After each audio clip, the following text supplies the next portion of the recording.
12 अक्टूबर की मुनासबत से पहले तो 12 अक्टूबर 99 को जो कुछ पाकिस्तान में हुआ था वो जमहूरियत के हवाले से बहुत ही एक अफसोसनाक वाक़या और पहली दफ़ा भी नहीं था। इससे पहले भी पाकिस्तान की तारीख़ में 3-4 मौके गुजर चुके थे।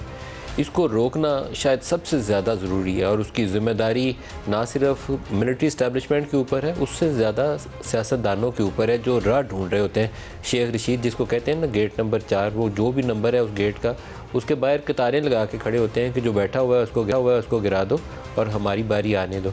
इमरान खान न्यूट्रल कह के बहुत ही एक तहकीर अमेर लहजे में उनके लिए बहुत बुरे अलकाबात पुकारते हैं, लेकिन फ़ौज का एक्चुअली न्यूट्रल होना उनका आइनी किरदार है और वो अगर उसको अपना लें तो पाकिस्तान की जो जमहूरी बका है उसके लिए भी और इदारे की अपनी इज़्ज़त के लिए भी, उसकी मजबूती के लिए भी, लोगों की नज़र में उसका जो प्यार है वो बरकरार है, उसके लिए भी बहुत ज़रूरी है।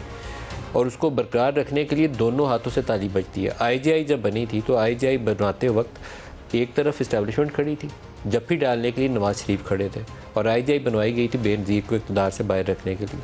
तो उसी तरीक़ाकार को, उसी पैटर्न को दोहराते हुए 2018 में इमरान खान की हुकूमत बनवाई गई थी। वो जप्फी जो पहले मुयस्सर थी नवाज शरीफ को, वो 2011 ऑनवर्ड वही जप्फी मुयस्सर थी इमरान खान को।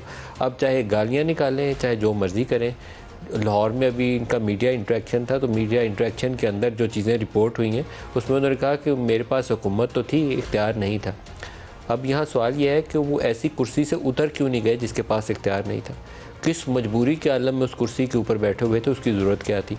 इक़्तिदार लेने के लिए, किसी के पाँव पड़ने के लिए, जिसको शहबाज शरीफ को ये कहते हैं कि बूट पॉलिश की, शहबाज शरीफ ने बूट पॉलिश की अपने केस माफ़ करवाने के लिए की होगी, मैं आपकी बात से 100% मुतफ़िक़ हूँ, लेकिन आपने बूट पॉलिश क्यों की? वही इमरान खान जो एक पॉपुलैरिटी के ज़ोर के ऊपर हो सकता है 5 साल बाद उस जगह पे पहुंचते, इतनी जल्दी क्या थी कि 2018 में इक़्तिदार मिल जाता। तो जिन बैसाखियों के ऊपर आपने इक़्तिदार लिया था 2018 में, वो बैसाखियाँ जब आपसे खींची गई तो 2022 में आप नीचे गिर गए। यही IGI का मॉडल था 1988 और 90 का, और यही मॉडल है 2018 का। ये सियासतदान जब तक सीखेंगे नहीं ना, वो देखना ना बंद करेंगे उस गेट नंबर 4 की तरफ, तब तक कोई जमहूरियत वूरियत कोई नहीं है। अपनी कुर्सी मिलने की खातर लोगों को जमहूरियत की कभी वो घोट के पिलाते हैं कि ये जमहूरियत है कि मेरी हुकूमत आएगी तो जमहूरी सफ़र होगा, वोट की इज़्ज़त आएगी, मेरी हुकूमत गिर गई है तो पाकिस्तान की जमहूरियत ख़तरे में पड़ गई है। ये झूठ है, ये अपने इक़्तिदार की खातिर लोगों को गुमराह कर रहे हैं। क्या फ़र्क था नवाज शरीफ में और इमरान खान में? अभी उनकी तकरीरें चल रही थी, मैं उनकी तकरीर सुनता आ रहा हूँ। तो नवाज शरीफ फैमिली पूरी के ऊपर बहुत चार्जेस थे कि ये बिज़नेस के अंदर फैमिली है और इसने हुकूमत में आने के बाद अपने बिज़नेस को एक्सपेंड किया है। इनकी फैक्ट्रियाँ अगर 4 थी या 20 हो गई या 16 हो गई हैं और इन्होंने कर्ज़े लिए और माफ़ करवाए। शहबाज शरीफ के ऊपर आज एक केस का फ़ैसला हुआ है जिसमें वो ख़ुद और उनके साहबजादों के ऊपर मनी लॉन्ड्रिंग का केस बनाया गया था। उस केस की जो तहकीकात हमने अभी तक की हैं या देखी हैं, मेरे ख़्याल में बड़ा क्लियर कट, वाज़ेह और स्ट्रॉन्ग टैक्स एवेजन का केस था जो पाकिस्तान में बड़े कारोबारी इदारे करते हैं।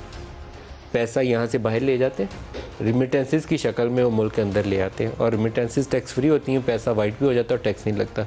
वो मकसूद चपड़ासी या ये कोई और नाम है, वो सारे दुरुस्त होंगे। लेकिन इमरान खान 2018 से ऑनवर्ड जो विच हंट कर रहे थे उसको कैसे जस्टिफाई करें? शाहिद खाकान को अंदर डाला गया, कोई केस था ही नहीं। आज सुप्रीम कोर्ट के अंदर वो जज साहब ने मेरा ख्याल में ऑब्जर्वेशन दिया, मैं अभी रिपोर्ट पढ़ रहा था एक पब्लिश कहीं पे, कि शाहिद खाकान वाले LNG वाले मामले के अंदर केस को पढ़ा ही नहीं गया। झूठा केस, मिफ्ता इस्माइल झूठा केस, एहसन इकबाल झूठा केस, इसहाक डार झूठा केस। तो इतने झूठे, 15 किलो हीरोइन डाली राना सनाउल्लाह झूठा केस। तो आपकी अपनी क्रेडिबिलिटी क्या थी सारे प्रोसेस के अंदर? कौन कर रहा था अगर आप नहीं कर रहे थे?